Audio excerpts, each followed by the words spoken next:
Well, while we have a break here in between runs of live shows, we get another archive release, and it is a nice one. And one I'm ashamed to say, even at my absolute peak of like listening to shows, just trying to get my ears on any show possible, just scouring the internet for old classic shows, I don't recall this one, unless it was just like a one and out, but I don't imagine. I imagine this one would have went on CD. October 29th, 1994, Spartanburg Memorial Auditorium, South Carolina. I feel like I may have been through Spartanburg one time. I don't know if it would make sense. Like, I took a real weird way to Charleston, South Carolina one time. It's possible I went through Spartanburg. I don't believe I would have stayed there. I feel like I'd have been anyway. Let's not get too sidetracked here because we got some big stuff happening right off the bat. I'm going to be a little rusty, and you know, I don't know what happened. Seeing this fuzzy hair back here threw me off. Let's get to my friend. My friend, it's the first starter now. Don't you be getting distracted by that little bit of hair back there. I mean, it's bad enough I got this hat on, got this t-shirt with bacon collar. I mean, we're a real mess, all right? What's the over-under? This guy took a shower today. I don't know. I don't know if you can put an over-under on that. I think the odds are closed. All right, so my friend, it had a really cool jam at the end of it. So for 1994, we got a first set especially, there was some jam in there, man. Stuff that felt like it would be fresh today, and not necessarily 2023 Phish, but things that kind of surprised me coming from '94. There were some sneaky jams, I guess, there in the early to mid '90s, and this ending of my friend being one of them. Then you get into Sparkle. I don't know, never been a Sparkle guy. 94, 95, 96, 97, 98, 99, 2000, 03, 04. 23, 22, 2019, just never been a Sparkle guy, man. 17 wasn't, 16 wasn't even a Sparkle guy. 13 and 14 certainly was not a Sparkle guy. I don't know if you can ever find a time. 2018, I was teetering, I'll tell you. So then Simple, we get as basically a normal Simple here, for a set that had some jamming, and then the normal Simple. I don't want to use the word standard to offend anybody. Then we get on to Runaway Jim. I feel like, probably its heyday. Obviously Runaway Jim still a player, but this is the era that probably gets Runaway Jim into Hall of Fame. If it's not a Hall of Famer, if it's not a first ballot Hall of Famer, at some point it's getting in. The Legends League or something. Had a really hot peak in Runaway Jim, something that today's jamming would be proud of. And we got a good solid Foam. Again, another song that was perhaps in its heyday. One that we don't get a lot of now. It's a big deal now when you get Foam. Lawn Boy after that followed the Foam in between, right before Melt, and then Melt. Melt as nasty as it's ever gonna be. Little Two Life Crew style, as nasty as I wanna be. What's the name of that out? Nasty as they wanna be, something like that. Anyways, it was around that time. Nah, it was before. That was pre '94, right? Uncle Luke and Two Life Crew, was that pre '94? As nasty as they wanna be. They were super nasty, dude. Real nasty.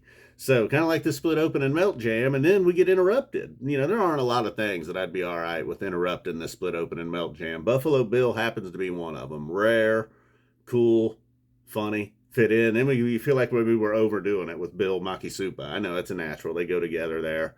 Then the Makisupa things get. I don't know if to consider it even Makisupa. They maybe had left Makisupa. They were entering Rift. They were in this parallel universe perhaps that led to a really deep hard jam. Even got a big black furry creatures tease in there. That's how heavy it was. That's real heavy. It's some of the heaviest shit I've ever heard, man. It would compete with the new King Gizzard.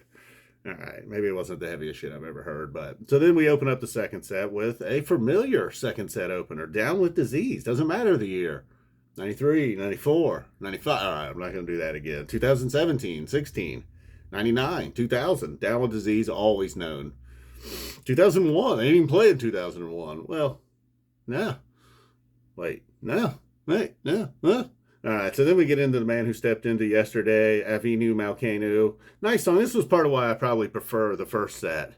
Not because I dislike that, but then we got the Hold Your Head Up bike later on. We got Antelope with a monkey in the middle. Got a monkey in the middle. We got the Harry Hood Encore, the Down with Disease opener. Nothing too special, I would say. It was great. I mean, don't get me wrong. The whole show was great. First set I preferred. So we get this Down with Disease. And then and it was nice, kind of like the Simple over here, what I would say is normal. I am not a normal Simple.